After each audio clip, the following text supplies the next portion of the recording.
हर हर गंगे हर हर महादेव, सूर्य देवता की जय। प्रिय श्रोतागण, रविवार का दिन सूर्य देवता को समर्पित होता है। जीवन में सुख समृद्धि धन संपत्ति और शत्रुओं से सुरक्षा के लिए रविवार का व्रत करना सर्वश्रेष्ठ माना गया है।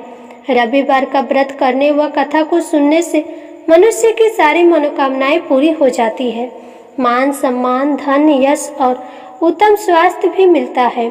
सूर्य देव का व्रत 12 रविवार 30 रविवार या फिर 1 वर्ष तक करना चाहिए। रविवार को सूर्य उदय से पहले बिस्तर से उठकर शौच और स्नान आदि से निवृत्त होकर स्वच्छ लाल रंग का वस्त्र पहनना चाहिए। इसके बाद घर के ही किसी पवित्र स्थान पर सूर्य की स्वर्ण या मिट्टी से बनाई गई मूर्ति या चित्र स्थापित करना चाहिए और फिर विधि विधान से गंध धूप दीप पुष्प आदि से भगवान सूर्य का पूजन करना चाहिए।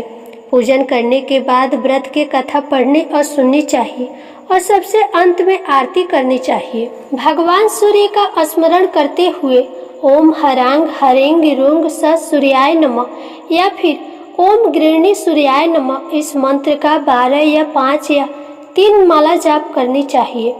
जाप के बाद शुद्ध जल रक्त चंदन अक्षत लाल पुष्प और दुर्वा से सूर्य देवता को अर्घ्य देना चाहिए।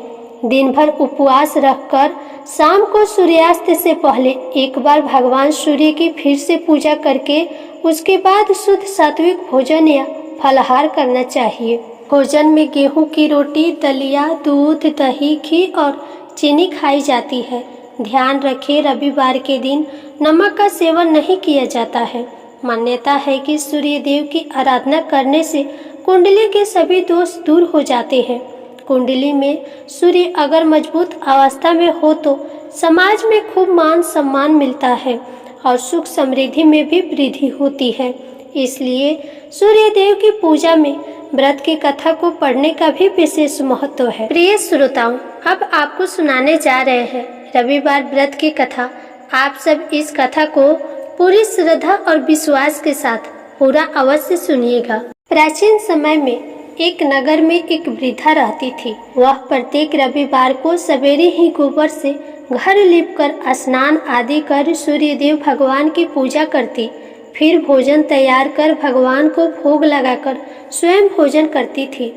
श्री हरि की कृपा से उसका घर सभी प्रकार के सुख और धन्य धान्य से पूर्ण था। किसी प्रकार का विघ्न या दुख नहीं था। सब प्रकार से घर आनंद रहता था। उसकी एक पड़ोसन जिसकी गौ का गोबर वह बुढ़िया रोज लाया करती थी, वह उस बुढ़िया की संपन्नता से जलने लगी। वह विचार करने लगी कि यह वृद्धा सर्वदा मेरी गौ का गोबर ले जाती है, इसलिए अगले दिन से वह अपनी गौ को घर के भीतर ही बांधने लगी। वह रविवार का दिन था। बुढ़िया को गाय का गोबर न मिलने के कारण अपना घर लीप न सकी। उस दिन उसने न तो भोजन बनाया और न ही भगवान सूर्यदेव को भोग लगाया और न स्वयं भोजन ग्रहण किया। इस प्रकार उसने निराहार व्रत किया। रात्रि हो गई, वह भूखी ही सो गई। रात्रि में भगवान सूर्यदेव ने उसे स्वप्न में दर्शन दिए और भोजन न बनाने तथा भोग न लगाने का कारण पूछा। वृद्धा ने कहा, उसे गोबर नहीं मिला, इस कारण वह आपका भोग न लगा सकी। तब भगवान ने कहा, हे माता, हम तुमको ऐसी गौ देते हैं जो सभी इच्छाएं पूर्ण करती है, क्योंकि तुम हमेशा रविवार को पूरा घर गौ के गोबर से लिपकर भोजन बनाकर मेरा भोग लगाकर ही स्वयं भोजन करती हो। इससे मैं बहुत प्रसन्न हूँ। मैं निर्धन को धन और बांझ स्त्रियों को पुत्र देकर उनके दुखों को दूर करता हूँ तथा अंत समय में मोक्ष देता हूँ। स्वप्न में ऐसा वरदान देकर भगवान अंतर ध्यान हो गए। प्रातः जब वृद्धा की आंखें खुली तो उसने देखा कि आंगन में एक अति सुंदर गौ और बछड़ा बंधे हुए हैं। गौ और बछड़ी को देखकर वह वृद्धा अत्यंत प्रसन्न हुई और उनको घर के बाहर बांध दिया। वहीं उनके खाने के लिए चारा भी डाल दिया। जब उसके पड़ोसन ने बुढ़िया के घर के बाहर एक अति सुंदर गाय और बछड़ी को बांधा देखा तो ईर्ष्या के कारण उसका हृदय जल उठा। जब उसने देखा कि गौ ने सोने का गोबर किया है तो वह चोरी से उस गौ का गोबर उठाकर ले गई और अपनी गौ का गोबर उसकी जगह पर रख गई। वह प्रतिदिन ऐसा करती। सीधी साधी बुढ़िया को उसकी इस चालाकी की खबर न हुई। सर्वव्यापी ईश्वर ने सोचा कि चालाक पड़ोसन के कर्म से बुढ़िया ठगी जा रही है। एक दिन भगवान ने संध्या के समय अपनी माया से बड़े जोर की आंधी चला दी। बुढ़िया ने आंधी के भय से अपनी गौ को घर के भीतर बांध लिया। प्रातः काल उठकर जब वृद्धा ने देखा कि गौ ने सोने का गोबर दिया है तो उसके आश्चर्य की सीमा न रही। अब वह प्रतिदिन गौ को घर के भीतर बांधने लगी। पड़ोसन ने देखा कि बुढ़िया गौ को घर के भीतर बांधने लगी है और उसका सोने का गोबर उठाने का दाव नहीं चलता तो वह ईर्ष्या और डाह से जल उठी। अन्य कोई उपाय न देखकर पड़ोसन ने उस देश के राजा की सभा में जाकर कहा, महाराज, मेरे पड़ोस में एक वृद्धा के पास ऐसी गौ है जो नित्य सोने का गोबर देती है। आप वह सोना प्राप्त कर उससे प्रजा का पालन करिए। वह वृद्धा इतने सोने का क्या करेगी? उसकी बात सुनकर राजा ने अपने दूतों को वृद्धा के घर से गौ लाने को आदेश दिया। वृद्धा प्रातः भगवान को भोग लगाकर भोजन ग्रहण करने जा रही थी कि राजा के कर्मचारी गाय खोलकर ले गए। वृद्धा बहुत रोई चिल्लाई, किंतु राजा के कर्मचारियों के सामने कोई क्या कहता। उस दिन वृद्धा गौ के वियोग में भोजन न कर सकी और रात भर रो रो कर सूर्य देव से गौ को पुनः पाने के लिए प्रार्थना करती रही। राजा गौ को देख बहुत प्रसन्न हुआ, लेकिन अगले दिन सुबह जैसे ही वह उठा, सारा महल गोबर से भरा दिखाई देने लगा। राजा यह देखकर घबरा गया। भगवान सूर्य देव ने रात्रि में राजा को स्वप्न में कहा, हे राजा, गाय वृद्धा को लौटाने में ही तेरा भला है। उसके रविवार के व्रत से प्रसन्न होकर मैंने यह गौ उसे दी थी। प्रातः होते ही राजा ने उस वृद्धा को महल में बुलाकर बहुत से धन के साथ सम्मान सहित गाय बछड़ा उसे लौटा दिया और अपनी ऐसे करने के लिए उसे क्षमा भी मांगी। इसके बाद राजा ने उसके पड़ोसन को बुलाकर दंडित किया। इतना करने के बाद राजा के महल से गंदगी दूर हुई। उसी दिन से राजा ने नगर वासियों को आदेश दिया कि राज्य की समृद्धि तथा अपनी समस्त मनोकामनाओं की पूर्ति के लिए रविवार का व्रत करें। व्रत करने से नगर के लोग सुखी जीवन व्यतीत करने लगे। अब कोई बीमारी तथा प्रकृति का प्रकोप उस नगर पर नहीं होता था। सारी प्रजा सुखी से रहने लगी। प्रिय श्रोताओं, यह तो थी रविवार व्रत की सूर्य देवता की कथा। अब एक और कहानी सुनिए। एक समय की बात है, सूर्य भगवान की रानी के मायके से खबर आई, किंतु रानी सा को मायके जाने का मन नहीं था। सूर्य नारायण भगवान रानी को ये कहकर जबरदस्ती मायके भेजने लगे कि जाओ, मैं आपके लिए वहाँ अच्छी अच्छी वस्तुएं भेजूंगा। रानी सा अपने पीहर के लिए चली गई। कुछ दिनों के बाद सूर्य भगवान रानी सा के लिए चौपड़, पासा, पचीटा, आटी, डोरा आदि कुछ वस्तुएं भेजते हैं। रानी सा की भाभियां मजाक करने के इरादे से चौपड़, पासे, खिलौने आदि सारे सामान निकाल देती है और उनकी जगह पर कंकड़, पत्थर और कांटे भरकर रख देती है और सारे डिब्बे वापस बंद कर देती है। रानी सा ने देखने के लिए हाथ डिब्बे में डाले तो उनके हाथ में कांटे चुभ गए। फिर तो उनकी भाभियां हंसने लगी। यह देखकर रानी सा को सूर्य नारायण पर गुस्सा आ गया। कुछ दिनों के बाद जब सूर्य नारायण रानी सा को लेने पधारे तो रानी सा तो सूर्य भगवान से बात भी नहीं कर रही। रानी सा जब अपने ससुराल पहुंची तो वहां पर भी उन्होंने किसी से बात नहीं किया। सूर्य नारायण ने अपनी माता जी से पूछा कि माता जी, रानी सा आपसे बात करती है क्या? तब उनकी माता कहने लगी, नहीं बेटा, रानी सा जब से मायके से वापस आई है उसके बाद से बात ही नहीं कर रही है।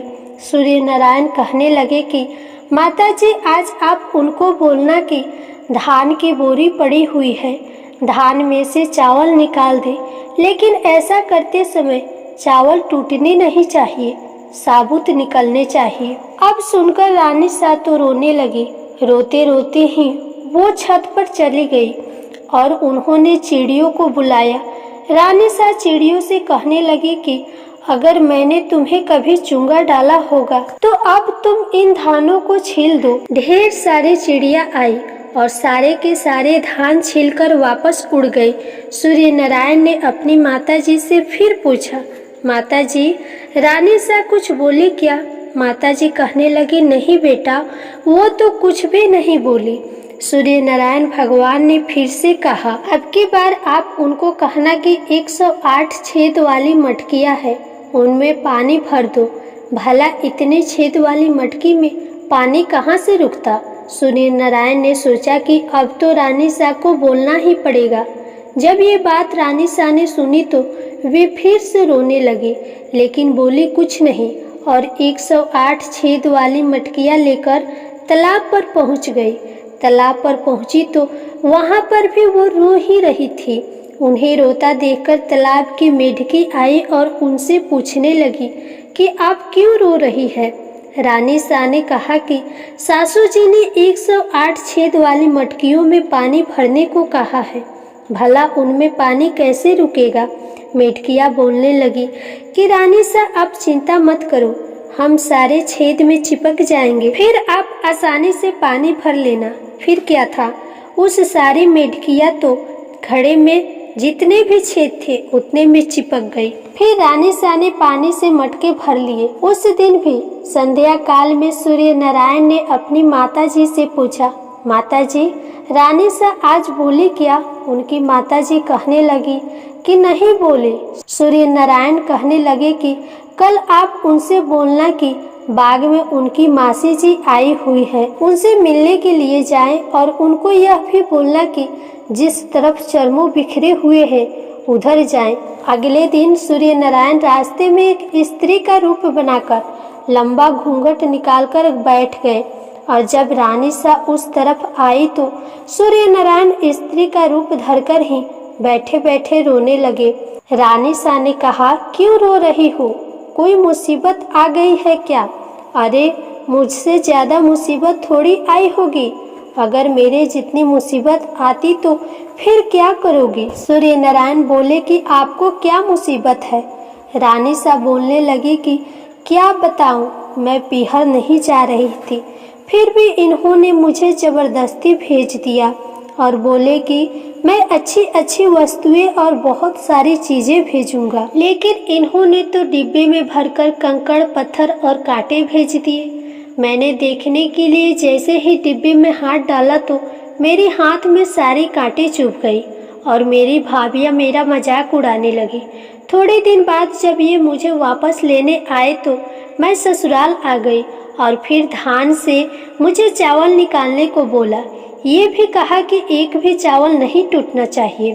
फिर मुझसे 108 छेद वाली मटकियों में पानी भरने के लिए कहा। अब आप ही बताओ, छेद वाली मटकियों में पानी कैसे रुकता? वो तो मेढकियां मटके के अंदर चिपक गई, जो मैंने पानी से भरा हुआ मटका घर ले जाकर रख दिया। ऐसा कहते ही रानी सा तो जोर जोर से रोने लगी। बस फिर क्या था, सूर्य नारायण ने स्त्री का रूप त्यागा और रानी सा का हाथ पकड़ लिया और अपने असली स्वरूप में आ गए। सूर्य भगवान बोले, चुप हो जाओ रानी सा, मैंने तो डिब्बे में चौपड़, पासा, कांटे, डोरा, मिठाई और अच्छी अच्छी चीजें भेजी थी। आपकी भाभीियों ने ही मजाक करी होगी, मैंने नहीं की थी। ये बात अगर आप मुझे पहले ही बता देती तो इतनी मुसीबत नहीं झेलनी पड़ती। जब रानी सा को ये बात पता चली तो वो खुश हो गई और उनकी नाराजगी भी दूर हो गई। प्रिय श्रोताओं, आज की ये कहानी आपको कैसी लगी? वीडियो को लाइक करके कमेंट बॉक्स में ज़रूर बताइएगा। और अगर आप हमारे चैनल पर नए हैं तो प्लीज़ चैनल को सब्सक्राइब करके बेल आइकन को प्रेस कर दीजिएगा, ताकि हमारे चैनल पर अपलोड होने वाले वीडियो का नोटिफिकेशन सबसे पहले आप तक पहुंच सके। फिर मिलेंगे अगले वीडियो में। राधे राधे।